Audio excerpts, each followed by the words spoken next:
With the new additions of cherry and bamboo wood, Minecraft has now racked up a grand total of 11 woods in the vanilla game. And I recently had to make starter tutorials for each type of wood. And in the comments, some of you guys noticed that certain materials are substantially more difficult to obtain than others. So let's figure out which wood is the easiest and best to use for your starter bases. Starting at number 10, we have both warped and crimson for rather obvious reasons, so I won't dwell on these for too long. But these woods only being found in the nether makes them the most difficult to obtain, combined with the fact that they only really work with blackstone makes them truly not survival base friendly, so I give them 0 out of 5 bread loaves. Number 9 is cherry wood, and it's no secret that cherry can make for a great starter base, but its best pairing block is quartz, which can also only be found in the nether, which is putting it in the 9th slot. I don't know a single person who wants to go to the nether to make their starter base. Number 8 is going to be mangrove, solely because of how annoying it is to cut down these trees. There are not enough words to explain how I wish I could assault the person who designed these like this. And also it looks fantastic with polished blackstone and diorite, which are not fun blocks to obtain.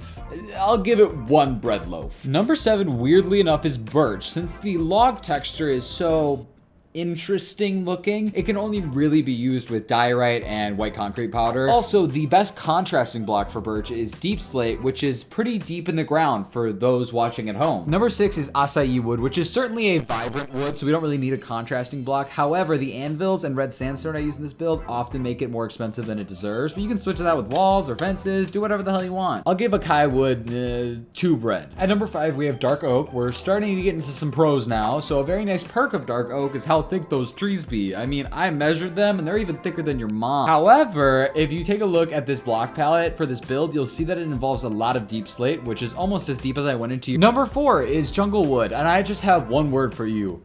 Mud.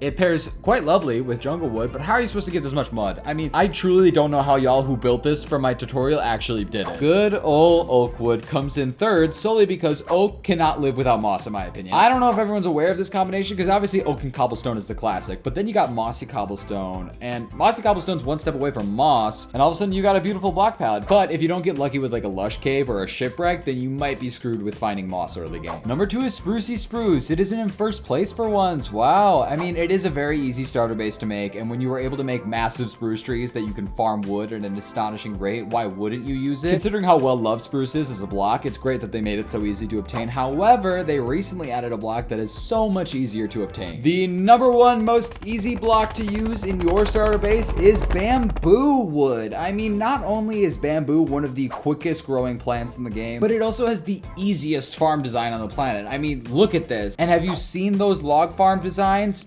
Terrifying. Before you click off this video, you may have wondered what prompted me to make all these build tutorials for each and every wood. I have started a wood bracket competition to find out which wood the Minecraft community loves the most as well as the least. So if you want to vote in that, you can subscribe to my YouTube, check out my YouTube shorts to vote in the recent polls. And if you enjoyed this video, please let me know in the comments. I haven't made a video quite like this before, so if you want to see more just like this, please let me know in the comments. Thanks for watching, and I'll see you guys in the next one. Peace.